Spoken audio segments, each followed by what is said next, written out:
यो थारू सङ्ग्रहालय तुलसीपुरमा पर्छ पश्चिम। कस्तो छ ल हेर्नुहोस् ल हेर्नुहोस् यो चितवन्या थारू लट्ठी नाच होली पर्वमा नाचिने चितवन्या थारू सांस्कृतिक नाच हो। यो हेर्न सक्नुहुन्छ। यो तुलसीपुरदेखि नजिकै पर्छ। तपाईँहरू पनि आउन सक्नुहुन्छ। थारू सङ्ग्रहालय भनेर सोध्नु होला, अवश्य आइन्छ। हेर्नुहोस् यहाँ धेरै चिजहरू देख्न पाउँछ। थारूको संस्कृति कल्चर कस्तो थियो भनेर एकदम झल्किन्छ। यो हो देउखुरिया थारू झुम्रा नाच है। देउखुरिया थारू झुम्रा नाच भन्छ यसलाई। देउखुरीमा थारू समुदायले नाचिने झुम्रा नाच होला। हेर्नुहोस् कस्तो लाग्छ तपाईँलाई। हेर्नुहोस् देउखुरीका थारूहरूको ड्रेसै अलग छ। ल हेर्नुहोस् यो थारू सङ्ग्रहालय तुलसीपुर पश्चिमतिर पर्छ।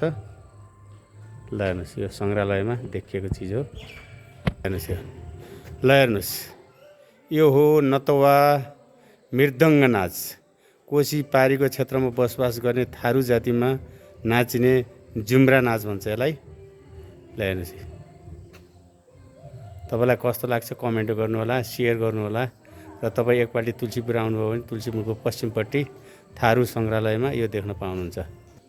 ल हेर्नुहोस् यो मोरङ्गिया थारू घर कोशी पारीको क्षेत्रमा बसोबास गर्ने थारूको परम्परा घर भन्छ यसलाई। ल हेर्नुहोस् थरुनीहरू पनि कति राम्रो गरेर बनाएको छ। ल कोशी पारी यसरी यिनीहरूले काम गर्ने रहेछन्। ल हेर्नुहोस्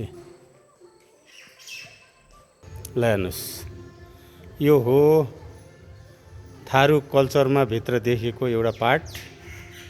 यो राणा थारू होरी नाच भन्छ यसलाई।